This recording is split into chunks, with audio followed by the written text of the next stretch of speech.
इंडी गठबंधन के नेता मुसलमानों से वोट जिहाद की अपील करते हैं और जो मुसलमान बीजेपी कैंडिडेट के साथ भी दे उसका हुक्का पानी बंद करने की बात करते हैं।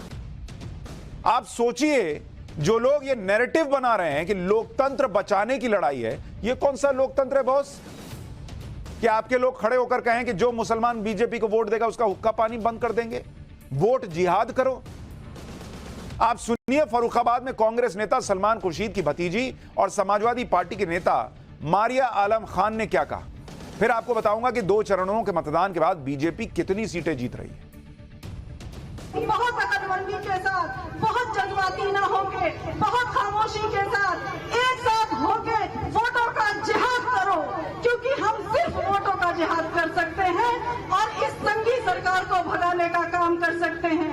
बहुत शर्म आती है जब मैंने आज ये सुना कि कुछ मुसलमानों ने आज यहाँ पर बैठ के मुकेश राजपूत की मीटिंग कराई। मुझे लगता है समाज से उनका हुक्का पानी बंद कर देना चाहिए। आप बताइए बॉस, मतलब मुसलमान को इन लोगों ने एक तरह से जागीर समझ लिया है कि जो हम बोले वही करो, नहीं तो हुक्का पानी बंद कर देंगे। क्यों बॉस? और ये लोकतंत्र बचाने की लड़ाई लड़ रहे हैं ये लोग, ये इंडी गठबंधन वाले। ये इनकी सोच है कि वोट जिहाद होगा। यही कोई हिंदू पक्ष से अगर इस तरह से मांग ले कि हिंदू भर भर के वोट करो, फिर देखिए कैसे हिंदू राष्ट्र बनाने का डर फैला दिया जाएगा। यानी फेक वीडियो से लेकर वोट जिहाद तक विपक्ष वो सारे पैतरे अपना रहा है जिससे मोदी को रोका जा सके। और अब तो इस लेवल की बातें चुनावी रैलियों में हो रही हैं कि भगवान के बीच भी लड़ाई करवाने से हिचक नहीं। आप मल्लिकार्जुन खड़गे का बयान सुनिए, कांग्रेस के अध्यक्ष है, जो बहुत वायरल हो रहा है। छत्तीसगढ़ में एक चुनावी रैली में कांग्रेस अध्यक्ष खड़गे ने कहा कि हमारे कैंडिडेट का नाम शिव कुमार है और वो बराबर राम का मुकाबला कर सकते हैं। मतलब भगवान शिव और भगवान राम का मुकाबला चल रहा है क्या इस देश में? सुनिए खड़गे जी को, फिर बताऊंगा कि यह सब आखिर हो क्यों रहा है। हमारे यहाँ के जो कैंडिडेट हैं, क्या शिव कुमार डहरिया, शिव कुमार डहरिया, देखो इनका भी नाम शिव कुमार। अबे बराबर है, राम का मुकाबला कर सकता है क्योंकि ये शिवा है। मेरा भी मल्लिकार्जुन बोले तो मैं भी शिवा हूं। हमारे मल्लिकार्जुन खड़गे भूल गए कि शिव और राम का मुकाबला नहीं चल रहा बॉस।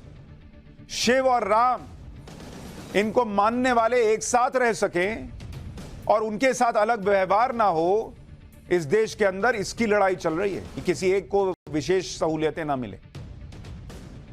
और कांग्रेस की हालत देखिए आप, कांग्रेस अध्यक्ष को जिस कैंडिडेट का प्रचार करने गए उसका नाम पता नहीं है।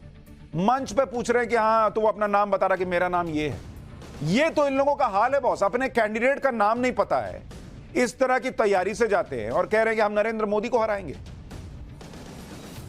इस तरह की बातें हो या फिर बात फेक वीडियो की हो या फिर फेक नैरेटिव की, इंडी गठबंधन और कांग्रेस का इकलौता टारगेट यही है कि किसी भी तरह से पीएम मोदी को रोका जाए, चाहे इसके लिए किसी का भी सहारा लेना पड़े। क्योंकि लोकसभा चुनाव के 2 चरण पूरे हो चुके हैं और इन 2 चरणों में देश की 190 लोकसभा सीट पर मतदान हुआ और अब तीसरे चरण की बारी। 7 मई को तीसरे चरण का मतदान होगा, जिसके बाद यह क्लियर हो जाएगा कि बीजेपी 400 पार जा रही है या नहीं जा रही। 2 चरणों के मतदान के बाद अमित शाह का दावा है कि बीजेपी 190 में से 100 सीटें जीत रही है, यानी बीजेपी ने सेंचुरी ठोक दी है। सुनिए अमित शाह को, फिर तीसरे चरण का गणित भी समझाऊंगा। 7 चरण के चुनाव के 2 चरण समाप्त हो चुके हैं। इस 2 चरण में हमारे पार्टी का जो इंटरनल असेसमेंट है, इसके हिसाब से भारतीय जनता पार्टी और हमारे साथी दल मिलकर 100 के बहुत ज्यादा आगे हम निकल चुके हैं और हम बड़े विश्वास के साथ जनता के आशीर्वाद और समर्थन से 400 पार के हमारे लक्ष्य की ओर आगे बढ़ रहे हैं।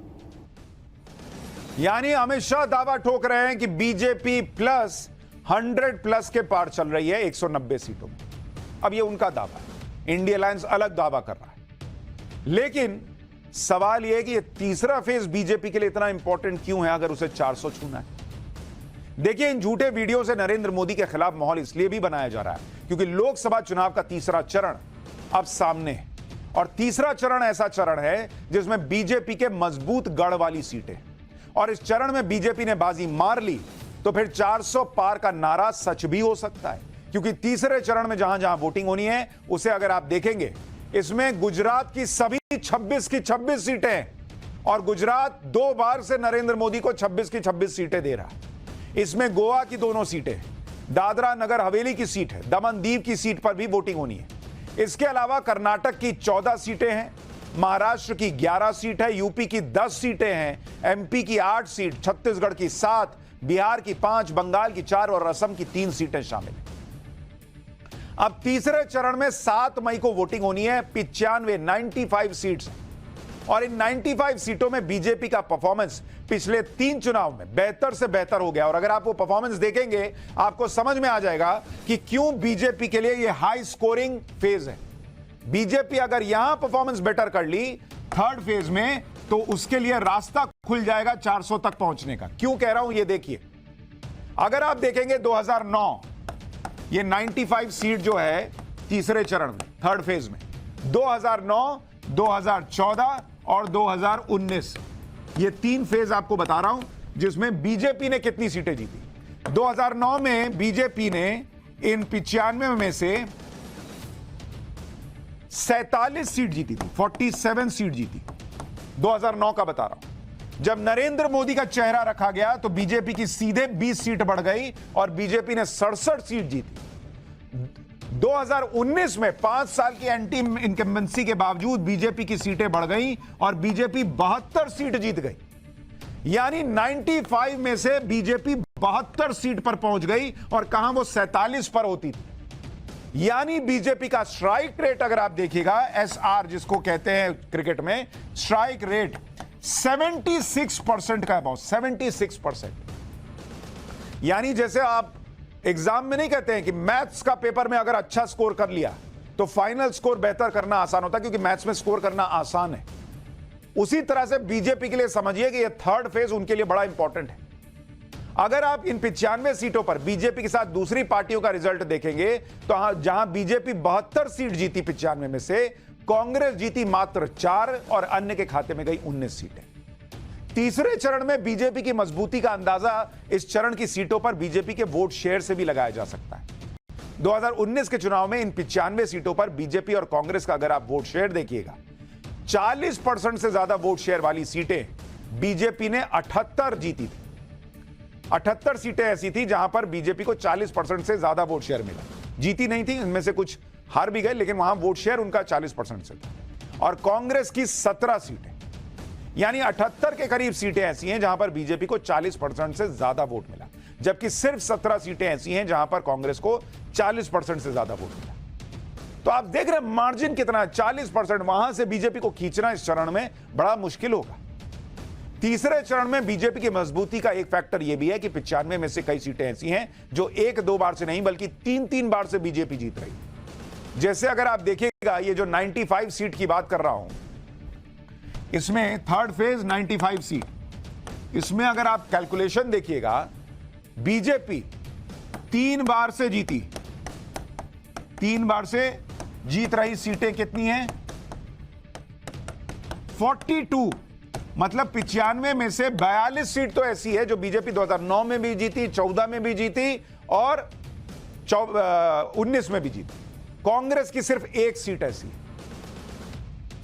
तीसरे चरण में बीजेपी की ताकत का अनुमान आप इस बात से भी लगाइए कि कई सीटें ऐसी हैं जहां पर बीजेपी 40 से 50% वोट के मार्जिन से जीती थी और जीत का अंतर 4 से लेकर 4.5 लाख से लेकर 6 से लेकर 6.5 लाख वोट तक भी था।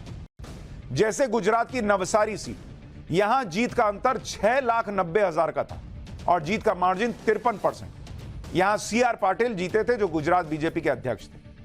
इसी तरह गुजरात की सूरत सीट, जीत का अंतर 5,48,000 था, जीत का मार्जिन 51%। विनर थी दर्शना जरदोश जो बीजेपी की थी। इस बार तो सूरत सीट पर वोटिंग ही नहीं होगी कि यहां बीजेपी का कैंडिडेट निर्विरोध चुना जा चुका है। गुजरात की ही वडोदरा सीट, यहां जीत का अंतर था 5,89,000 और विनर कैंडिडेट थी रंजन बेन भट्ट जो वडोदरा सीट पर 2014 में खुद नरेंद्र मोदी चुनाव जीते थे। बाद में उन्होंने ये सीट खाली कर दी थी। पिछली बार वडोदरा से सिटिंग सांसद ने इस बार चुनाव लड़ने से मना कर दिया, तो इस सीट पर नए कैंडिडेट को बीजेपी ने उतारा है। इसी तरह यूपी की फतेहपुर सीकरी की सीट है। यहां जीत का अंतर बीजेपी के लिए था 4,95,000। राजकुमार चाहर यहां से जीते थे। गुजरात की गांधीनगर की सीट 5,75,000 के मार्जिन से अमित शाह यहां पर जीते थे। इस बार अमित शाह ने गांधीनगर सीट पर अपनी जीत का अंतर 10 लाख वोट का रखा है, यानी टारगेट है कि 10 लाख वोट से अमित शाह गांधीनगर सीट जीतेंगे। मध्य प्रदेश की विदिशा सीट, जीत का अंतर 5 लाख। यहां विनर कैंडिडेट थे रमाकांत भार्गव। इस बार विदिशा सीट से मध्य प्रदेश के पूर्व मुख्यमंत्री शिवराज सिंह चौहान चुनाव लड़ रहे हैं। मतलब यह तीसरा फेज बीजेपी के लिए कितना स्ट्रांग है, आप अंदाजा लगा सकते हैं। और इसीलिए शायद तीसरे चरण के पहले फेक नैरेटिव विपक्ष जो है वो फैलाने का प्रयास कर रहा है, क्योंकि उसको और कोई मुद्दा मिल नहीं रहा। इस चरण में कई सीटें ऐसी हैं जहां पर बहुत कांटे की टक्कर 2019 में थी और बहुत कम अंतर से भी हार जीत तय हुई। जैसे पश्चिम बंगाल की मालदा दक्षिण सीट, कांग्रेस के अबू हसीम खान यहां से जीते थे और जीत का अंतर मात्र 8,222 वोट था। दक्षिण गोवा की सीट, कांग्रेस के फ्रांसिस्को सरदिन्हा जीते थे। जीत का अंतर मात्र 9,755 वोट था। छत्तीसगढ़ की कोरबा सीट, कांग्रेस की ज्योत्सना महन जीती थी।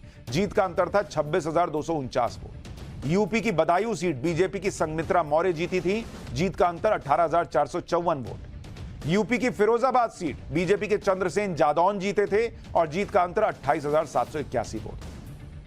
तीसरे चरण का गणित तो हमने आपको इसलिए बताया क्योंकि तीसरे चरण में मोदी को रोकने के लिए फेक वीडियो जैसे हथियार का भी इस्तेमाल हो रहा है और इसमें सीधे सीधे कांग्रेस का नाम आ रहा है, उस पर आरोप लग रहा है। पीएम मोदी खुद ये बात कर रहे हैं कि मोहब्बत की दुकान पर अब फेक वीडियोस बिक रहे हैं। सुनिए पीएम मोदी को, फिर बताऊंगा कैसे फेक वीडियो के सहारे प्रचार भी हो रहा है। अब इनकी हालत यह है कि झूठ नहीं चलता है तो हमारे चेहरा उसको उपयोग करके, आर्टिफिशियल इंटेलिजेंस का उपयोग करके उनकी मोहब्बत की दुकान में फेक वीडियो बिकने लगे हैं। ये फेक वीडियो बना रहे हैं। मोदी के भाषण को, मोदी की आवाज को उपयोग करके नई नई चीजें गढ़ रहे हैं। इस चुनाव में सिर्फ नेताओं के फेक वीडियो नहीं आ रहे, कई फिल्म एक्टर्स के फेक वीडियो भी लोकसभा चुनाव के दौरान वायरल हो चुके हैं। अब ये संयोग कहिए, साजिश कहिए कि करीब करीब हर फेक वीडियो में सरकार की आलोचना और कांग्रेस के लिए वोट मांगे जा रहे हैं। जैसे एक्टर रणवीर सिंह का ये वीडियो देखिए, इसमें रणवीर सिंह सरकार की आलोचना करते दिख रहे थे, लेकिन ये फेक वीडियो है। इस पर रणवीर सिंह ने बाकायदा एफआईआर भी दर्ज करवाई। ये वीडियो इसी महीने का है जब रणवीर सिंह एक कार्यक्रम के लिए वाराणसी गए। इसी तरह से आमिर खान का एक फेक वीडियो भी वायरल हुआ था। आमिर खान के इस फेक वीडियो को कांग्रेस के कई कार्यकर्ताओं और यूथ कांग्रेस के कई सदस्यों ने शेयर भी किया था। इस वीडियो में आमिर खान 15 लाख रुपयों का जिक्र करते दिख रहे हैं, जो पूरी तरह से फेक है। आमिर खान का यह वीडियो साल 2016 का था, जिसमें एडिट करके फर्जी तरीके से गलत कॉन्टेक्स्ट के साथ इसे शेयर किया गया। बाद में आमिर खान ने सफाई दी कि उन्होंने किसी पार्टी का प्रचार ही नहीं किया। फेक वीडियो के मुद्दे पर पीएम मोदी ने कांग्रेस पर चौतरफा हमला किया। जब कांग्रेस इस मुद्दे पर घिरने लगी तो कांग्रेस अध्यक्ष मल्लिकार्जुन खड़गे ने सफाई दी, कह दिया कि फेक वीडियो बनाने में बीजेपी को महारत हासिल है, कांग्रेस ने ना कभी किया और ना कभी करेगी। सुनिए कांग्रेस अध्यक्ष को।